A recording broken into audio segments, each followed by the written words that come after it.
John was 5 years old, did not talk, and had an abundance of energy.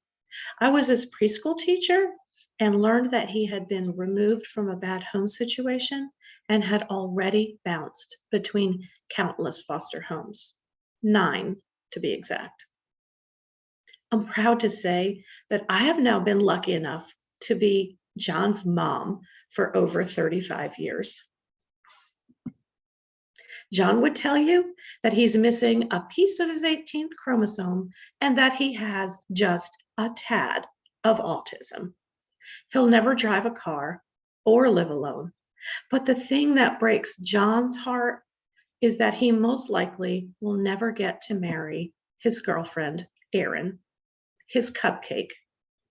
And that breaks my heart too. I am a mom, teacher, and advocate for individuals with disabilities or special healthcare needs. And I have been the executive director of Family Support Network for close to 30 years. Yet, even with my credentials and experience, parenting a child with disabilities is no walk in the park. Understanding school setting, disability rights, forging friendships, medical issues, lack of opportunities for inclusion, accessing services, that list goes on and on. Helping to create a meaningful, full life for your child and advocating on their behalf literally spans across their lifetime and includes tremendous worry and fear about who will step in if I'm no longer able to be there. Yes, there's great joy, don't get me wrong, but there's also anxiety, frustration, disappointment, and grief. How do I do it day in and day out? With the support of my village, my safety net, the others who walk alongside me. And then there's John, one of the kindest humans you will ever meet. We're lucky enough to live on a beautiful piece of paradise that includes 2 miniature donkeys, Cowboy and Giuseppe, 2 loving dogs, a cat, and a parrot. John adores his life on our little farm and cares deeply about all of his charges. If we can't find John in the house, you can bet we'll find him at the fence line, having long conversations with Cowboy and Giuseppe. They are great listeners, or sitting in his rocking chair with his pups lying right by his side. Recently, one of our long-term supporters and NICU graduate parents reached out to me. She told me she had seen a post from a woman who had a young adult with disabilities. It was deep during COVID, and she was trying to find a connection for him with farm animals to kind of lessen the isolation he was experiencing. She put me in touch with this family, and of course, I invited them to meet the farm animals. When they arrived and I met them in the yard, the mom proceeded to tell me a story. She said, "I doubt you will remember me, but 20 years ago, my son was born early, and you sat with me day in and day out while he was in the NICU. I'll never forget you. I don't think you can imagine what a profound impact you've had, and I'll never forget your kindness and your belief in me that we'd be okay and I would be able to handle whatever came my way." I can tell you, there was a little tear fest right there in the yard, and that love from Cowboy and Giuseppe was very well timed. And by the way, everyone on Team Family Support Network has a similar story. They are each called to our mission by way of their own personal experience, whether a former NICU parent or the parent of a child with a disability. Day in and day out. That is what FSN does, walking alongside, providing that safety net during scary and uncertain times. Here's our logo. Those hands, they represent our network. They're holding up the heart. That's the families. FSN is there to be the safety net to catch them so they don't fall through the cracks, for families whose needs continue long after discharge, for those who may need more than the health system is set up to provide. The thing is that after discharge, the journey for that family into life at home, it's just beginning. And often it's very different than what they imagined. Combine that with the effects of grief, health disparities, and social deterrence, and you have families with frequent readmissions and those who just don't know where to turn or even begin. A safety net is so necessary for building the health and well-being of the families in our community. At Family Support Network, we provide three things: support, education, and caring connections to families who have a child with a disability, special healthcare need, or who experience a NICU stay. Research tells us that the children who are most likely at risk for abuse and neglect come from families with limited resources and support systems, who lack an understanding of their child's condition and development, and who don't have access to the resources for their families. So families who experience a crisis are better equipped to cope with it when they have the emotional support from others who have been there. This truth guides everything we do at FSN and inspires us to continue to help to build strong, thriving families. We offer families a safe space to share their story with others who truly get it. We know that every time any of us tell our story in a safe setting, we heal a little bit. It helps us to process our story and grow from it. So whether it's from bedside support, attending a group event, or being connected with a parent mentor, there is always a chance for families to tell their story with someone who can really listen to understand. When families are equipped with a good understanding of their child's needs, when they have strong, positive social connections, when they know where to turn to find help and resources, they no longer feel alone. They feel more confident in their ability to parent and meet their child's needs, no matter what challenges their diagnosis brings.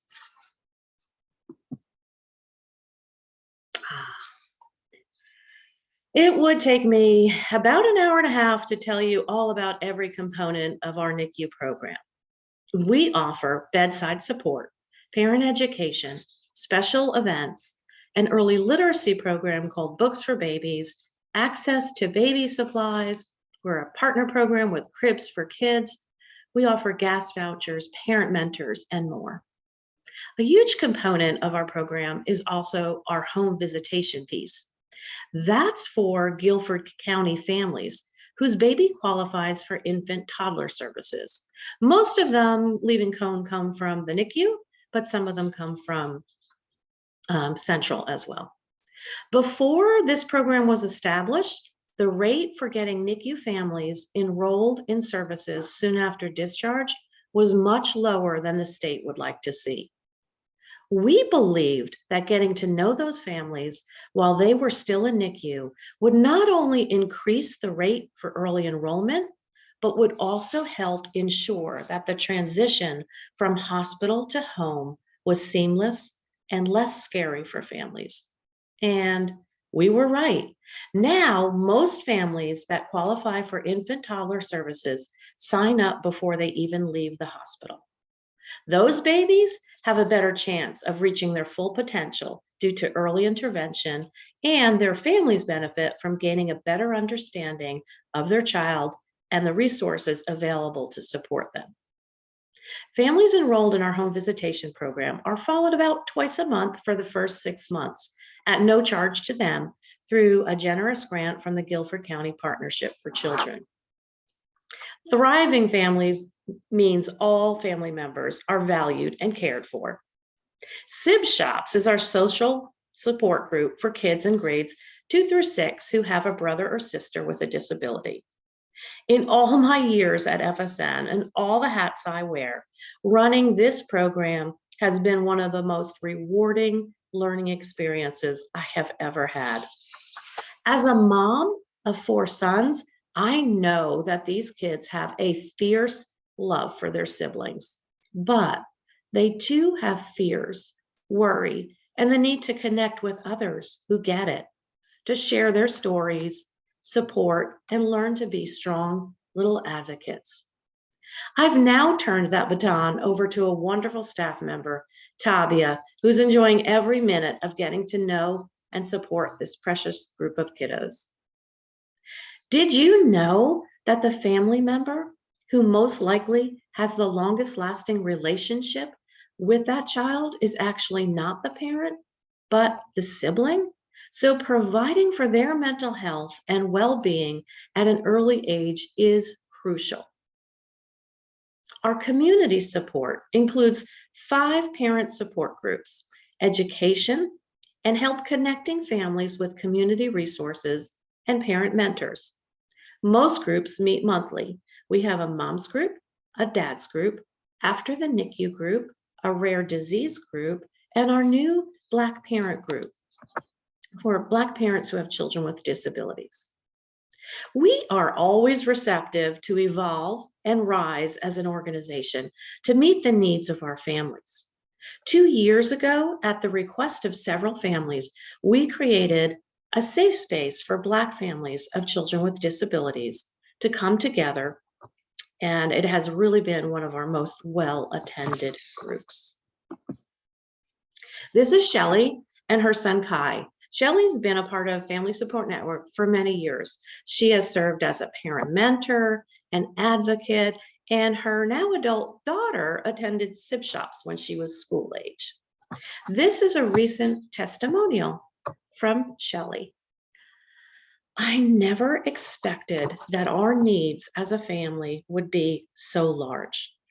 While we found great support in our medical and outpatient treatment team, the reality was the vast majority of our providers do not look like me and are not privy to some of the specific strengths, challenges, and concerns our family experiences.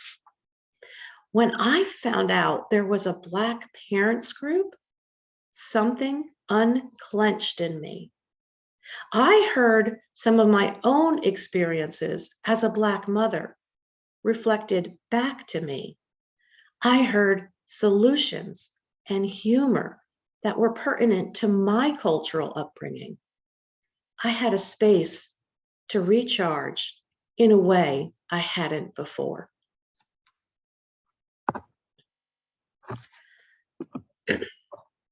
So that's our work in a nutshell, our calling, our passion, catching families in our safety net, letting them know they're not alone, walking alongside and meeting them where they are. How does that play out in real life? Because we have lived it. And when we see a need, a void, a missing piece, we laser focus in and try to meet it. And we maybe take on more than we have the capacity to handle. Especially as we moved from women's to the Cone campus, we anticipated a need to expand our reach, both within our NICU program and beyond to the pediatric populations. We recently received a referral from the Rice Center, the pediatric unit, and Cone outpatient therapy, all for the same family, a little 7-year-old girl who was not enrolled in school. Imagine for a minute being in the United States less than 6 months. You don't speak the language, you're undocumented, so you don't know who to trust. And your beautiful, previously typically developing 7-year-old daughter and only child suffers a cardiac arrest following hepatitis, which resulted in a diagnosis of quadriplegia, needing total care, including a G-tube and a trach. Where do you begin to address the needs of this family?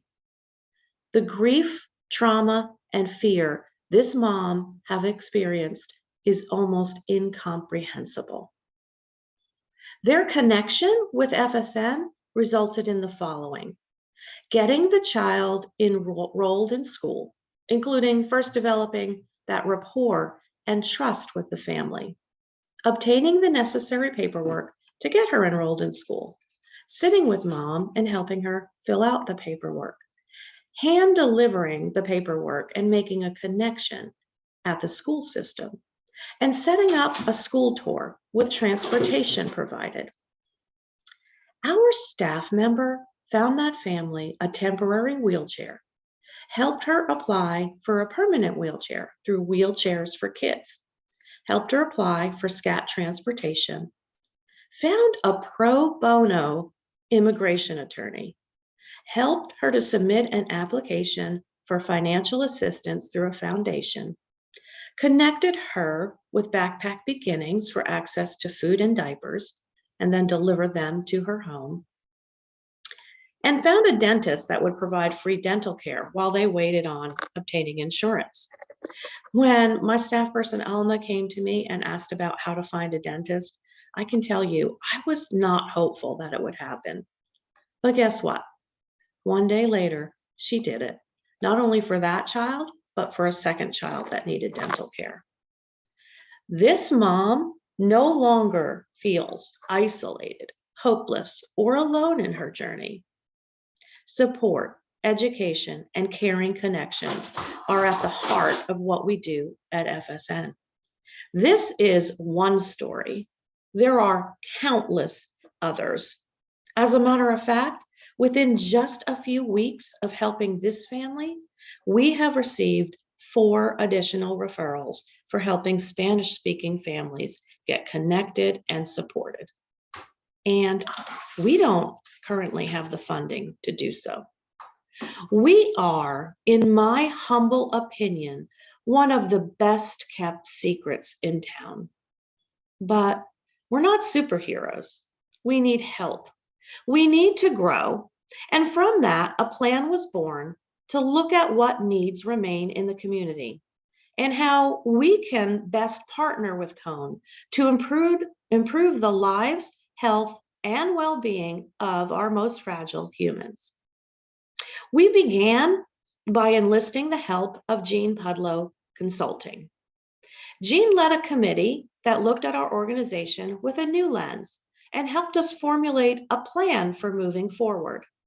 They conducted a number of interviews with Cone leadership. From these interviews, we learned the answer to the following questions. How does FSN make a difference for families?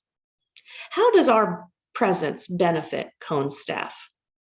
From that, we heard many stories, including the value of taking some weight off the shoulders of the care team, whose primary role is medical care for the babies, but also caring for the families, and just not knowing how to help those families all the time for the long haul. We heard of the value of being able to call FSN to the bedside of a struggling mom or dad, one who was grieving, searching, blaming, and giving that care team just a little breathing room. We also collected lots of data, looked at our structure, and developed a plan for growth and long-term sustainability. Let's look at some of our goals and initiatives. We know when the new NICU was built, it increased capacity by 25%. However, FSN did not increase their capacity. So that's one area we do need to grow in within our current program. We know we want to expand and offer programming at the Alamance Special Care Nursery. And we'd love to expand our home visitation program. Right now, that program serves about 60 to 70 infants within Guilford County that qualify for infant toddler services upon discharge from the NICU. We took a look at the data and we know that about the same amount of families spend at least 1 month in the NICU, but miss the criteria for qualifying for infant toddler services. We would love to see a home visitation program for those families, but perhaps they're served for 3 months rather than 6. It would help ensure that they're connected and supported as they transition from hospital care to home. Then there are those families from outlying counties who qualify for infant toddler services or spend at least a month in the NICU. If we had a third tier of services for those families, we could help make sure that they're plugged into systems, that they know the importance of regular medical care, and they're supported as they transition home. In pediatrics, we know we need to develop a more formal process for referrals from both PEDS and PICU. We like to increase the programming offered from FSN for this population. And we'd love to see a stronger connection with the clinics, including complex care, NICU developmental, medical, and perhaps PEDS behavioral health. In the way of structure for our organization, we've grown tremendously over the past 5 years. It's time to add some manager roles to expand, so to support that expansion. We know we need an intern and a volunteer program and special orientations for them. We know we could benefit greatly from a lot of expertise within Cone Health. So perhaps some in-kind services for things like IT assistance, development, consulting, leadership training. And we know we will need to continue to develop strong outcome data around our work. These are the highlights of our goals. Following the presentation, I'll send you a more detailed version of the slide deck that includes both short and long-term goals. So I want to thank each and every one of you for coming today. It's clear because you're here or you're listening in on the recording that you value the work that we do. And most importantly, that you really care about the health and well-being of our community. Why were you asked to be here today? To help us dream about how to expand that safety net, to consider what value it brings, and imagine what it would be like for families without that net. How can you help us? For the leadership and philanthropy team, we need those dollars so we can put our focus on developing a strong and wide net. Help us with a manageable process to become a true partner with Cone Health. For the NICU staff, help us with understanding how we can best fit into the team environment. Include us in the planning. Ask us to bring the family voices to the table to learn more about the long-term needs of the families. Advocate for our programs to be an integral part of the healthcare team. For the pediatric staff, do all of what was mentioned to the NICU team and continue to connect us to the families that need support. For the clinic staff, NICU developmental, medical, complex care, PEDS behavioral health, help us dream of ways we can have a presence so that we can help families get connected and supported. For the volunteers that are here, the board members and staff of FSN, continue to be there for us, to cheer us on. You're doing a great job, and help us spread the mission. For each and every one of you, help us spread the word that FSN is here. Tell people one of the stories you heard today, and let's grab a coffee at Panera. I want to hear more about what's on your mind. But most of all, believe in the value of that safety net. Take some time today to reach out to one person you know that could use that lift, that listening ear. Or call someone who's been your safety net and tell them about the difference they made. Thank you so much for your time and attention. And we do have some time for questions and comments.